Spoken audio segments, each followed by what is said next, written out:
바울은 고린도 서신을 AD 55년경, 즉 주 55년경 제3차 전도 여행 때 에베소에서 글을 쓰고 고린도 교회에 편지를 보내었습니다. 옛 헬라 항구 도시인 고린도 교회가 서게 된 것은 주 50년 바울의 제2차 전도 여행 중에 고린도에 전도가 이루어져 세워진 것이지요. 그러나 바울은 1년 6개월 정도 되는 그 이듬해 가을에 고린도를 떠났는데 이 고린도에 문제가 생기기 시작했던 것입니다. 고린도 안에 분파가 생기고요, 분쟁이 생기고 또 성적으로도 문제가 생기기 시작하자 바울은 이 편지를 통하여 고린도에게 교훈을 주고 그들이 바른 진리 가운데 서 있기를 권면하고 있는 것이죠. 바울은 고린도전서를 시작하며 1장 1절에서 자신과 함께 형제 소스테네를 소개하고 있습니다. 오늘 본문은 아니지만 먼저 1장 1절을 제가 읽어드리면요, 하나님의 뜻을 따라 그리스도 예수의 사도로 부르심을 받은 바울과 형제 소스테네는 이라고 기록하고 있습니다. 그의 첫머리에 자신의 이름과 함께 소스테네, 이 사람의 이름을 적은 것은 그만큼 그가 중요한 역할을 하고 있다는 의미이기도 한 것이지요. 그런데 소스테네가 어떤 인물일까요? 신약 성경에는 이 이름이 2번 언급되어집니다. 한 번은 오늘 본문에서 소스테너라고 기록되어져 있고요, 다른 하나는 바로 사도행전 18장 17절 말씀입니다. 제가 18장 17절을 읽어드리겠습니다. 모든 사람이 회당장 소스테네를 잡아 법정 앞에서 때리되 갈리오가 이를 상관하지 아니하니라. 이 한 구절로는 좀 이해할 수 없는데요, 좀 설명을 드리면 이 고린도에서 바울이 전도하고 유대인 회당에서 말씀을 증거하였죠. 바울이 말씀을 증거하고 많은 사람이 예수 그리스도를 믿으며 유대인 중에도 개종하는 일들도 있고 또 이방인들도 예수 그리스도의 그 십자가를 믿고 하나님의 백성이 되는 경우들이 있었습니다. 이 일을 시기한 유대인들이 바로 바울을 그 당시 총독 갈리오에게 고소하였던 것이죠. 세상을 어지럽게 한다고 그를 고소했지만 그들의 고소에 대하여 총독 갈리오는 이 재판이 그들의 언어와 명칭, 종교법에 관한 일임을 알고 이 재판에 관여하지 않으려고 합니다. 그들의 종교 안에서의 문제이기 때문이죠. 그렇게 그들을 법정에서 쫓아내었습니다. 유대인들은 바울이 이 법정에서 벌을 받고 징계를 받기를 원했지만 갈리오가 그들을 도리어 쫓아내며 너희 안에서 해결하라고 쫓아내자 화가 났던 것이지요. 유대인들은 바울을 징계하지 못한 그 화를 바로 유대인 회당의 회당장인 소스테네를 잡아 법정 앞에서 때렸다는 것입니다. 그래서 오늘 본문이 아니라 사도행전 18장 17절 말씀처럼 모든 사람이, 즉 그 법정에 가서 바울을 고소했던 그 사람들이 화를 참지 못하고 회당장 소스테네를 잡아 법정 앞에서 때렸다는 것입니다. 그런데 이 일에 대하여 총독 갈리오는 상관하지 않았던 것이죠. 너희 안의 일이라는 것입니다. 이 두 사람의 이름이 소스테네가 기록되어 있는데 학자들은 이 두 사람을 동일 인물로 보고 있습니다. 즉 고린도에서 복음을 전하는 당시 그 복음 전파 때문에 애매한 한 사람이 고난 당하지 않았습니까? 그 이름이 바로 소스테네라는 것입니다. 지금은 바울의 동력자로 고린도전서에 이름이 기록되어 있지만 사실 우리가 보면 소스테네는 정말 억울한 사람 중에 한 명인 것 같습니다. 그는 회당의 회당장이기 때문에 어느 정도 사회에서 인정도 받았고요, 덕망도 있었습니다. 그런 그가 한마디로 몰매를 맡고 있는 것이죠. 그 몰매를 맡고 있는 그 이유가 무엇입니까? 그가 잘못했습니까? 그가 잘못된 것을 가르쳤습니까? 사회적인 무리를 일으켰습니까? 그 이유는 자신의 회당에 바로 바울을 세워 말씀을 전했기 때문이죠. 소스테네 입장에서는 정말 억울할 것 같습니다. 그냥 바울도 유대인이기 때문에, 또 손님에 대하여 그들을 잘 접대하는 것이 또 유대인의 풍습이기에 그는 선한 마음으로 회당의 문을 열고 바울이 말을 전할 수 있도록, 그가 말하는 것들을 다른 사람이 들을 수 있도록 문을 열어줬을 뿐입니다. 그런데도 그렇게 선을 베풀었음에도 불구하고 지금 그는 많은, 어쩌면 친했던 친구들과 우인들로부터 몰매를 맞고 있는 것이지요. 도리어 어려움을 닥치고 어려움을 당하고 있는 것입니다. 이처럼 억울한 소스테네, 그러나 누가 그를 기억하였습니까? 그 주변 이웃 다 유대인들은 그에게 화풀이를 하였지만 하나님은 그의 억울함을 아셨던 것 같아요. 그를 위로하시고 그에게 어떤 삶이 펼쳐졌는지 우리는 정확히는 알 수 없지만 지금 고린도전서 1장 1절을 보면 바로 억울하게 당하고 억울하게 핍박당했던 그 소스데네가 바로 바울과 함께 편지에 그 이름이 기록될 만큼 하나님의 뜻에 따라 하나님의 사역을 감당하는 하나님의 사람이 되었다라는 것이죠. 우리 인생에서 우리도 억울하고 힘든 일들 많이 당하실 것입니다. 사실은 하지도 않았는데, 또 말하지도 않았는데, 또 여러 가지 사건과 환경 가운데 우리는 억울할 때가 많습니다. 세상 사람들은 그걸 다 알아주지 못하지만 그러나 하나님은 하나님을 위한 고난과 고통에 대하여 기억하여 주십니다. 그리고 거기에 은혜를 베풀어 주시고 그를 통해 하나님의 놀라운 역사를 이루어 간다라는 것이죠. 소소데네는 그렇게 억울하게 유대인들로부터 몰매를 맞는 상황이었지만 그러나 이후에 그는 바울과 함께 하나님의 사역을 감당하는 하나님의 사역을 감당하는 일꾼으로 신실하게 서갔음을 우리는 1장 1절을 통하여 알 수 있습니다. 하나님도 우리의 고난을 통하여 우리를 연단하시며 하나님의 위대한 일꾼들로 다 세워주실 터이니 그때까지 우리가 해야 할 일은 인내하며 견디는 것입니다. 사랑하는 성도 여러분, 우리의 상황과 환경 가운데 인내하며 견딤으로 하나님의 거룩한 뜻을 이루어가는 귀한 성도의 삶이 되시기를 주님의 이름으로 축원을 드립니다.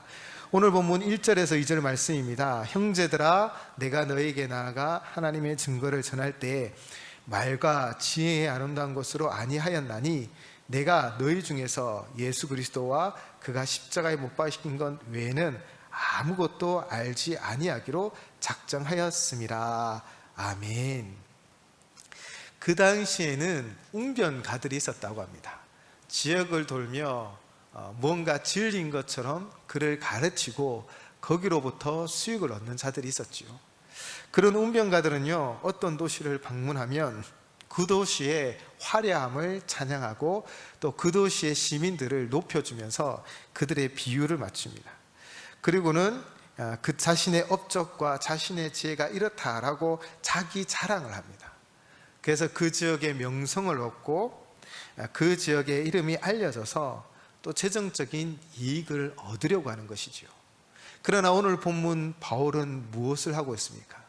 그는요, 자신의 증거, 아름다운 말들, 또 그런 형이사학적인 말을 쓰는 것이 아니라 바로 십자가, 그 십자가말로 십자가만을 증거할 것이다 라고 분명히 이야기하고 있습니다. 십자가만이 우리를 살리는 지혜가 되어지고 우리를 살리는 길이 되어지는 것입니다. 사실 왜 훌륭한 말이나 지혜로 하지 않고 십자가만을 전한다고 하였을까요? 오늘 본문에 있는 오늘 그가 전도했던 고린도 지역의 전도 이전에는 아테나라고 불렸던 아덴의 전도가 있었습니다. 그 지역에서는 사도행전 17장 18절에는 어떤 에피쿠스와 스토아 철학자들과 논쟁하였다라는, 쟁론하였다라는 기록이 있는데요, 바울은 지식이 높았습니다. 그는요, 정통 학문을 배웠고 뛰어난 능력을 구비한 자였습니다. 철학적으로도 아주 뛰어난 능력을 가졌죠. 그래서 그의 훌륭한 말과 철학적인 능력으로 그들과 쟁론하여 그들의 철학을 깨어 부수고 하나님의 복음으로 그들을 변화시키려고 노력하였지만, 그러나 철학의 말은, 인간의 지혜의 말은 결국 열매 맺지 못하였습니다. 도리어 큰 분쟁만 일어났던 것이지요. 그 후로 바울은 오직 십자가만을 증거하겠다라고 결정을 하고 예수 그리스도의 그 십자가만을 온 세상에 전하기 시작한 것이지요. 십자가는 유대인에게는 걸림돌이요 헬라인에게는 미련한 것이요 어리석은 것이라고 합니다. 바울은 십자가에 달리신 예수 그리스도만을 선포하며 그 중심으로 하나님의 복음을 전하며 그들을 변화시키기 위하여 복음을 땅끝까지 증거하기 위하여 나아가기를 결정했던 것이지요. 바울은 어디로 가든지 항상 십자가만을 선포했습니다. 십자가는 단순히 하나님의 구원의 한 방편이 아니라 하나밖에 없는, 즉 십자가는 하나님의 구원 역사 전체를 통합하고 해석하고 또 유일한 구원의 길임을 바울은 선포하고 있는 것이죠. 그런데 2장 3절에 보면 두려워하며 심히 떨었다라는 표현이 있습니다. 이 두려워하고 심히 떨었다라는 표현은요, 그 당시 고대 그리스 세계에서는 그 신들에 대하여 서로 이야기할 때 곧 하나님, 성자 하나님에도 불구하고 십자가라는 가장 큰 형벌을 당했다라는 것을 받아들이지 못하고 이해하지 못했기 때문에 그 십자가를 전한다라는 것은 어쩌면 그들로부터 무시를 받고 배척을 받을 일을 당할 수도 있었기 때문에 그는 두려워하고 심히 떨리는 마음으로 정말 십자가를 전했다라는 표현인 것이지요. 그러면서 4절에 이렇게 말합니다. 내 말과 내 전도함이 선뜰력 있는 지혜의 말로 하지 아니하고 다만 성령의 나타나신가 능력으로 하여, 그리고 5절입니다. 너희 믿음이 사람의 지혜에 있지 아니하고 다만 하나님의 능력이 있게 하려 하였노라. 아멘. 인간의 수사학적인 말이 아니라, 인간의 지혜에 근거한 것이 아니라 바로 사람을 변화시키는 능력은 어디로부터 나옵니까? 바로 하나님의 능력인 것입니다. 성령님의 능력인 것입니다. 바로 십자가의 사랑이, 십자가의 그 능력이 사람을 온전히 변화시키는 줄을 믿습니다. 그래서 복음은 가르칠 때 오직 성령의 능력을 의지하고 십자가만을 의지하였죠. 지금 우리도 전도할 때 마찬가지입니다. 우리가 좋은 말로 뭔가를 설득하기보다는 먼저는 성령 하나님을 의지하여 기도하셔야 합니다. 만나는 이들의 마음문이 열리게 하여 주시고 우리가 섬기는 이들의 마음문이 열려서 하나님의 이 십자가의 사랑이 그들 가운데 심기게 하여 주십시오 라고 그들 가운데 복음이 전파되도록 성령 하나님을 의지하시기 바랍니다. 그러면 성령 하나님이 역사를 이루어 주시는 것입니다. 이제 2장 6절에서 16절은 바울은 자신이 선포하는 십자가의 복음이 바로 하나님의 지혜며 그것은 오로지 성령님에 의해서만 깨달을 수 있다라고 설명하고 있습니다. 인간의 지혜는 하나님께 도달할 수 없죠. 그래서 우리가 잘 알듯 하나님의 어리석음이 인간의 지혜보다 더 높다라고 말씀하지 않으셨습니까? 2장 6절 전반절을 보시면 온전한 자들은 하나님의 지혜를 이해하고 수용합니다. 오늘 본문 2장 6절입니다. 그러나 우리가 온전한 자들 중에서는 지혜를 말하노니 이는 이 세상의 지혜가 아니요 또 이 세상에 없어질 통치자들의 지혜도 아니요 7절입니다. 오직 은밀한 가운데 있는 하나님의 지혜를 말하는 것으로서 곧 감추어졌던 것인데 하나님이 우리의 영광을 위하여 만세전에 미리 정하신 것이라. 아멘. 하나님의 지혜는 우리로 하나님의 영광에 참여케 하려고 만세전부터 정해져 있었지만 그러나 그것이 감추어졌다가 바로 예수 그리스도 그 십자가의 사건을 통하여 온전히 드러났다는 것입니다. 그래서 그 십자가의 사건은 하나님의 구원의 역사인 것이지요. 8절에서는 이 세상의 지도자 중에 이 지혜를 안 사람이 하나도 없었다고 이야기합니다. 만약 알았더라면 이 영광의 주를 십자가에 못 박게 하지 않았을 것이라고 말을 하고 있는 것이지요. 세상의 눈으로 볼 때는 세상 지도자의 지혜가 뛰어난 것처럼 보이고 세상에 호령하는 통치자의 지혜가 뛰어난 것처럼 보이지만 그러나 그 지혜가 그들을 결코 구원할 수 없습니다. 우리의 구원은 오직 십자가, 바로 하나님의 지혜, 성령 하나님의 깨닫게 하시고 성령 하나님의 인도하시고 성령 하나님이 역사하셔서 우리 안에 그 지혜로 말미암아 깨닫게 되고 믿게 되어져서 우리는 복음의 그 영광에 참여하게 되어지는 것이지요. 11절에서 마치 인간의 영이 인간의 깊은 생각을 알듯 하나님의 영도 하나님의 깊은 생각을 안다라고 말씀드렸듯이 바로 성령님이 우리와 함께 하셔서 우리를 친히 인도하시고 가르쳐 주시는 것입니다. 그러므로 우리가 말씀을 볼 때도요, 먼저는 기도하셔야 합니다. 이 성경의 저자 되신 성령 하나님이 이 성경을 통하여 깨닫게 해주시고 하나님의 비밀을 알게 해주셔서 하나님의 그 구원의 은혜를 누리게 해달라고 기도하시고 성령 하나님을 의지하여 말씀을 대하십시오. 그러면 성령님이 하나님의 생각을 알게 하여 주실 것이고 오래전부터 감추어져 있어 세상 지혜로는 알 수 없었던 그 구원의 경륜을 깨닫게 하고 알게 하여 주실 줄을 믿습니다. 12절에서는 우리는 이런 하나님의 영을 받았음을 고백한다라는 것입니다. 그 목적은 우리로 하나님의 구원을 선물을 이해하려는 것이다, 이해하게 하려는 것이다 라고 말하고 있죠. 이제 13절에서 바울은 복음을 전할 때 인간의 지혜의 말의 기술이 아니라 성령님께서 가르쳐주시는 말로 한다라고 분명히 고백하고 있습니다. 이것은 설교자에게도 마찬가지입니다. 설교자도 인간의 지혜, 인간의 말을 하는 것이 아니라 바로 성령 하나님이 깨우치게 해주시고 지금 필요한 하나님의 뜻을 온전히 전파하게 해야 한다는 것이지요. 복음 전파도 또 말씀을 전하는 설교자도 오직 성령 하나님의 그 인도하심에 따라 세상의 지혜와 지식이 아니라 성령 하나님의 그 능력으로 전하는 이들이 다 되어져야 합니다. 그리고 14절에서는 육에 속한 사람은 성령을 소유하지 못한 자로 성령의 일들을 받아들이지 않고 오히려 의도적으로 배척한다라고 가르치고 있죠. 성령이 없는 자들, 육에 속한 자들은요, 세상 지혜로 하나님의 일들을 알지 못하고 그들이 아무리 세상 지혜로 높은 위치에 또 세상 지혜로 깨우치려고 하지만 늘 한계를 가지고 있는 것입니다. 세상 지혜로는 하나님의 이 구원의 경륜을 도저히 이해할 수 없는 것입니다. 그럼에도 불구하고 세상 지혜로 우리 믿는 사람들을 때로는 재단하고 믿는 사람들을 향하여 때로는 가르치려고 한다는 것이죠. 그러나 우리는 세상 지혜에 혹하지 마셔야 합니다.